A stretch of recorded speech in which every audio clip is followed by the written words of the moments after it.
Tiga capres adu janji soal ketahanan keluarga. Anies janjikan cuti melahirkan 40 hari bagi suami.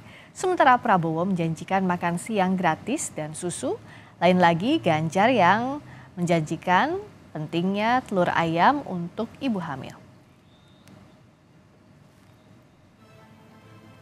Tiga capres dalam Pilpres 2024 adu janji untuk meningkatkan ketahanan keluarga yang jadi pondasi kesejahteraan. Calon Presiden nomor urut 1 Anies Baswedan berjanji memberikan cuti 40 hari bagi suami yang istrinya melahirkan anak. Pada Oktober 2023, Anies menyampaikan akan memberikan cuti untuk suami yang menemani istri melahirkan. Memberikan perhatian penuh dan bantuan kepada ibu hamil, memastikan implementasi cuti hamil dan melahirkan untuk ibu disertai dengan menghadirkan cuti bagi ayah. Lalu pada 18 Januari 2024, kami kutip dari CNN, Anies kembali menjanjikan cuti 40 hari bagi ayah. Cuti melahirkan untuk para suami itu biasanya hanya 2 hari di berbagai tempat. Kami ingin mengubah itu 40 hari bagi suami. Namun demikian wacana memberikan 40 hari cuti untuk suami yang istrinya melahirkan telah masuk dalam RUU Kesejahteraan Ibu dan Anak sejak 2022 lalu. Pada pasal 6 disebutkan untuk menjamin pemenuhan hak ibu, suami, dan atau keluarga wajib mendampingi. Suami berhak mendapatkan hak cuti pendampingan melahirkan paling lama 40 hari atau keguguran paling lama 7 hari. Sementara itu untuk mencegah stunting, calon presiden nomor urut 2 Prabowo Subianto berjanji akan memberi makan siang gratis dan susu bagi anak-anak.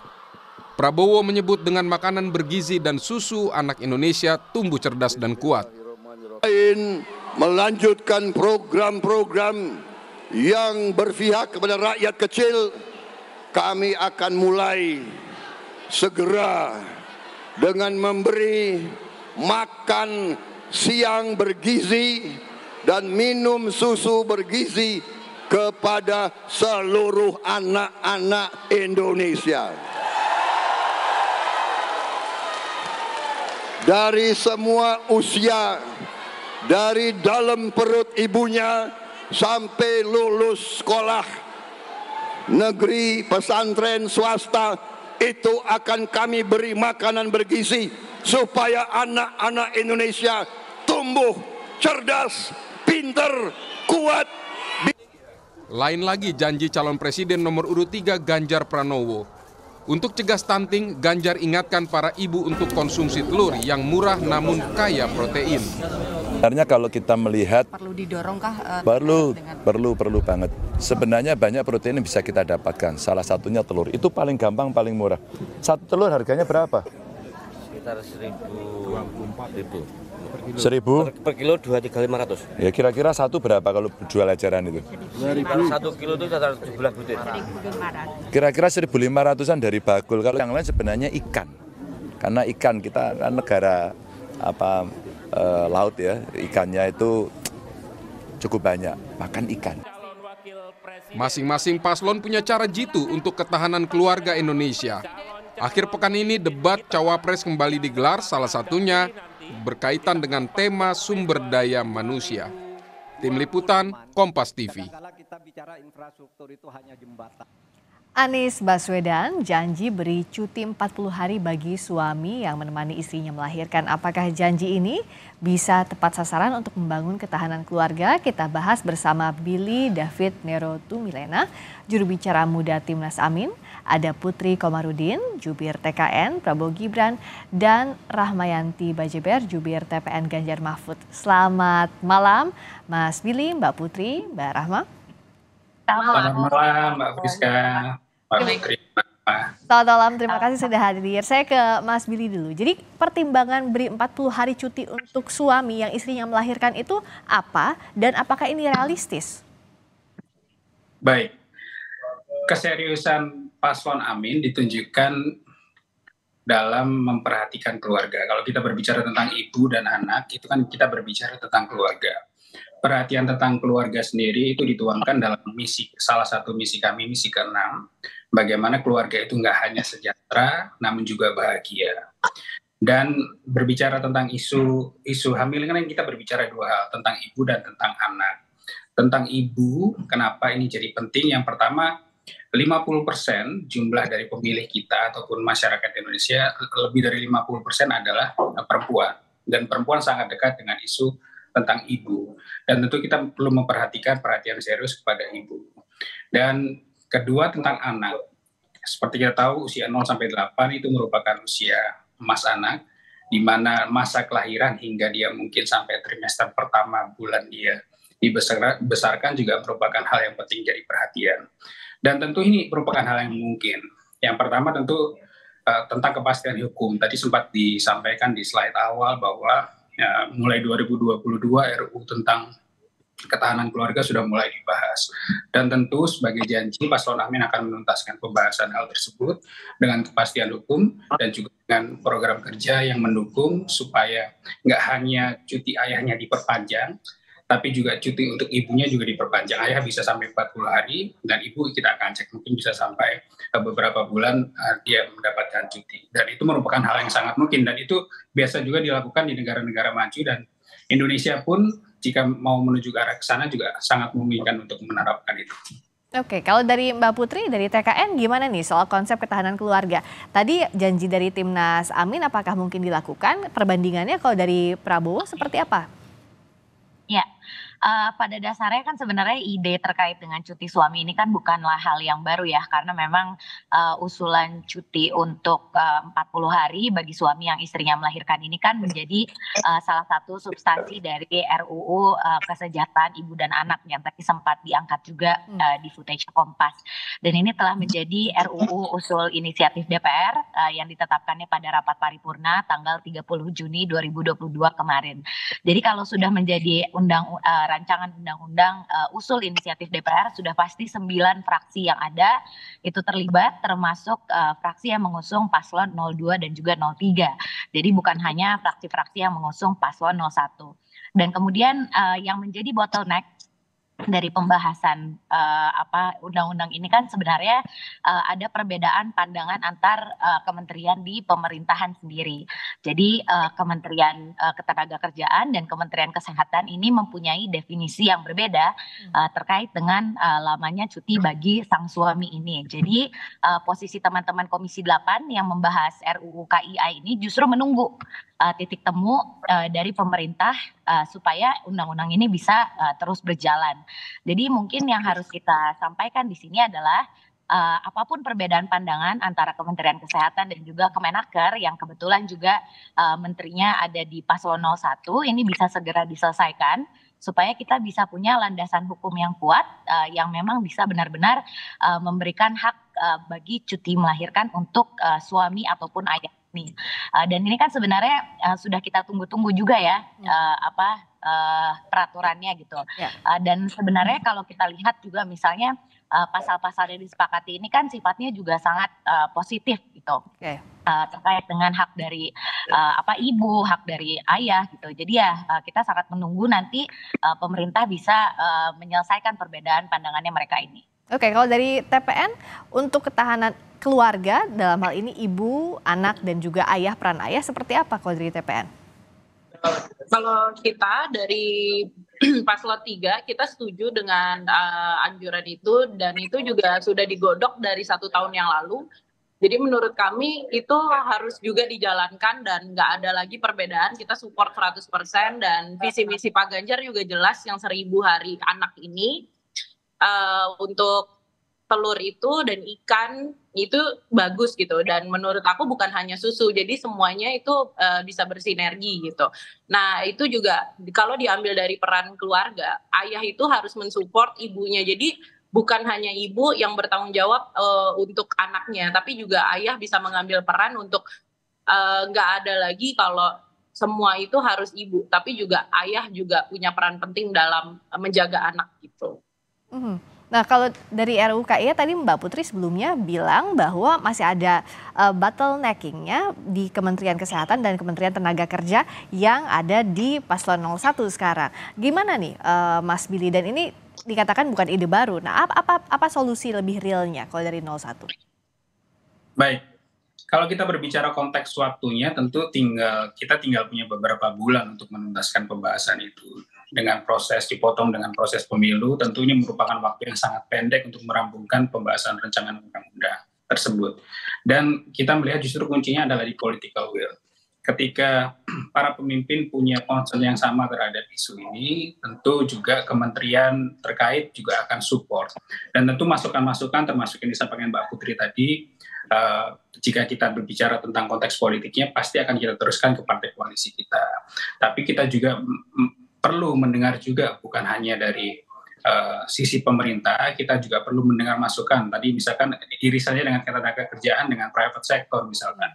Masukan-masukan seperti itu juga kita harus dengarkan. Kemudian juga masukan-masukan dari sektor ketiga, para pemerhati, kemudian lembaga instansi yang memiliki concern yang sama juga kita patut dengarkan.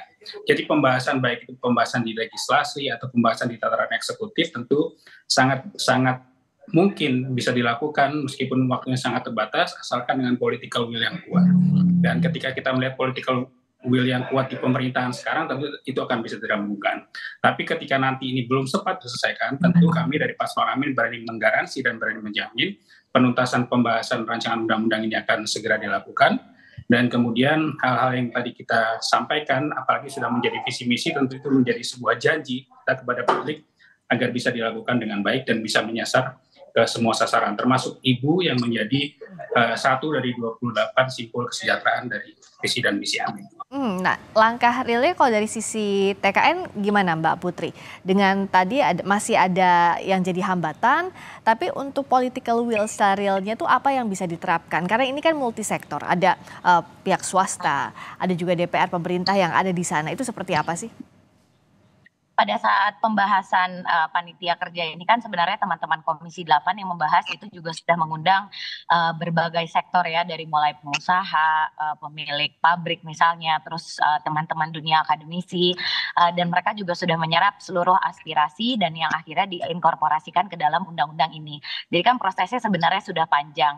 Tapi yang tadi saya bilang masih menjadi bottleneck itu adalah bagaimana Kemenaker ini masih memegang teguh terkait dengan Undang-Undang Nomor 13 Tahun 2003 tentang Ketenagakerjaan, di mana di situ cuti seorang ayah itu hanya 2 hari, sementara untuk perempuan itu hanya 3 bulan. Nah, ini sebenarnya yang menjadi perbedaan yang sangat mendasar antara apa yang telah disampaikan oleh Kemenkes yang merekomendasikan 6 bulan dan juga cuti 40 hari untuk sang ayah, dan juga Kemenaker yang masih berpegang pada undang-undang yang lama. Jadi kalau dibilang soal political will, ini kan sebenarnya Mas Billy tinggal ngobrol aja sama teman-teman di koalisi 01 gitu, di mana Kemenaker kan juga adanya di situ.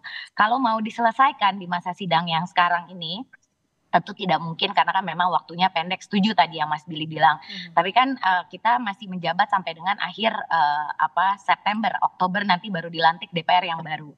Jadi kalau memang political will itu ada dan emang ini menjadi bagian dari visi misi ketiga paslon terkait dengan RUU KIA ini, ya saya rasa sebenarnya sudah tinggal dilanjutkan saja gitu. Toh prosesnya berjalan sudah dari tahun 2022 gitu. Jadi sudah cukup lama. Dan kalau misalnya memang ada masukan lain dari dunia usaha sesuai perkembangan pemulihan ekonomi sekarang dengan berbagai konflik yang telah terjadi, ya itu saya rasa nanti akan sambil berjalan. Tapi political will tadi ya sebenarnya ada di tempatnya Mas Billy ya, yang harus kita tekankan sekarang. Ini menarik, sebelum saya ke Mas Billy, saya ke Mbak Rahma dulu. Gimana sih kalau dari pandangannya TPN soal political will agar goal apa yang ada di RUU KIA ini agar bisa diimplementasikan? Kalau menurut saya ya itu balik lagi sama Kak Putri yang tadi, itu tinggalkan dari paslon 1 aja nih bagaimana. Itu kan karena political will-nya itu udah di tangan Bapak, dan tadi aku dengar dari Kak Putri juga ini udah banyak prosesnya gitu dan udah melibatkan banyak pihak, dan memang swasta itu yang harus juga kita dengar ya, karena kan yang paling banyak mengambil sektor itu swasta gitu untuk tenaga kerja ini. Jadi kalau menurut aku udah sangat bagus sih, udah banyak dan tinggal karena kita masih ada berapa bulan lagi sampai September, menurut aku udah benar kata Kak Putri tadi untuk langsung aja paslon 1 gimana. Oke, saya balik lagi ke Mas Billy kalau gitu. Silakan Mas Billy. Gimana dong? Kalau karena koalisinya itu ada juga di 01, Kemenakernya di situ gimana? Baik, kan kalau kita kembali ke awal tadi, kalau kita berbicara tentang konteks janji, tentu kan itu nanti yang akan kita kerjakan selama 5 tahun setelah terpilih. Dan ketika kita geser ke konteks yang sekarang, tentu tadi segala macam proses sempat kita bahas. Tentu sebagai isu akan kita tekankan ke Kementerian Ketenagakerjaan yang mungkin dianggap sebagai bottleneck. Tapi juga kembali setelah itu kan konstelasinya kita harus masuk lagi ke proses legislasi, pembahasan di Dewan, dan itu memerlukan waktu lagi selama ada kolaborasi antara keduanya. Dan tentu bukan hanya dari kami, tentu juga dari partai koalisi yang ada di Dewan, ataupun juga yang tertinggi dari Presiden juga perlu harus memperkuat. Kembali tetap masukannya dari kami, niatnya dari kami, percepatannya dari Kementerian Ketenagakerjaan, tapi nanti juga yang penentuan itu adalah kita perlu melihat konstelasi yang lebih luas. Nah kalau dari Mbak Putri, sebenarnya konsep ketahanan keluarga kalau dari sisinya Pak Prabowo itu seperti apa yang akan jadi prioritas? Ya, seperti yang sudah sering kali disampaikan oleh Pak Prabowo dan Mas Gibran kan memang konsep ketahanan keluarga kita dimulai dari peningkatan gizi. Makanya kita punya makan siang untuk ibu hamil dan anak-anak usia dini sampai dengan anak sekolah dan pesantren yang memang targetnya untuk sampai dengan 82,9 juta orang sampai dengan tahun 2029 nanti. Jadi dari mulai hamil sampai bayi, balita sampai dengan usia sekolah nanti kita akan menjamin gizi mereka.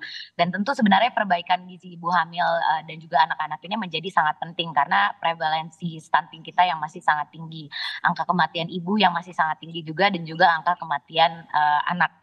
Makanya daripada program ini sebenarnya yang kita akan fokuskan adalah provinsi-provinsi yang sekarang masih dalam rentang angka kemiskinan yang tinggi dan juga angka stunting yang tinggi. Salah satu provinsinya tentu Papua dan Papua Barat misalnya, dan juga Jawa Tengah sebenarnya yang sekarang masih menjadi daerah kantong kemiskinan, dan juga kita akan menyasar daerah-daerah yang stuntingnya masih tinggi misalnya seperti NTT dan juga Sulawesi Barat. Maka dari itu konsep ketahanan keluarga yang kami usung ini tentunya dimulainya dari gizi supaya anak-anak Indonesia itu punya akses ataupun kemampuan kapasitas yang sama ketika mereka nanti tumbuh besar, sehingga mereka tidak lagi terhambat karena permasalahan gizi, permasalahan stunting, dan nanti bisa meraih cita-citanya baik itu anak di perkotaan ataupun di pedesaan. Kalau dari TPN untuk cegah stunting ini apa jurus jitunya? Dengan telur salah satunya, tapi bagaimana untuk memandang ini secara holistik, Mbak Rahma? Kalau kita sudah jelas visi misi Pak Ganjar itu kita akan mensejahterakan keluarga, karena stunting itu nggak cukup hanya untuk pada saat dia melahirkan atau pada saat hamil, karena perbaikan gizi itu pada saat kita masih sekolah aja itu tuh harus gitu loh, harus pintar. Jadi bukan pada saat hamil aja ibunya harus dikasih nutrisi, vitamin segala macam. Jadi sebelum dia menikah aja itu sebenarnya udah harus. Dan kalau aku titik mulai saya pribadi mungkin lebih ke lapangan kerja ya, karena lapangan kerja kalau orang itu layak bekerja terus juga dapat income yang bagus, pasti otomatis keluarganya juga baik gitu loh.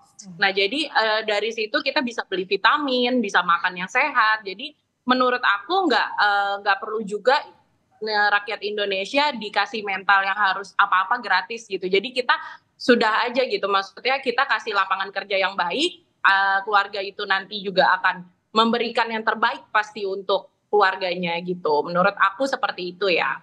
Dan sebagai istri dan ibu saya titip aja ke masing-masing paslon 1, 2, 3, ketahanan keluarga ini kan holistik dari mulai hulu ke hilir, tidak hanya bicara gizi, tidak hanya bicara soal parsial cuti, tapi bagaimana juga ini bisa disampaikan agar dari mulai membangun keluarga sampai nanti yang mendidik anak bisa dijamin oleh negara, difasilitasi dengan juga political will dan aturan atau regulasi yang mumpuni. Itu ya, tolong dititip masing-masing paslon 01, 02, 03, Mas Willy, Mbak Putri. Dan juga Mbak Rahma, terima kasih banyak atas diskusinya.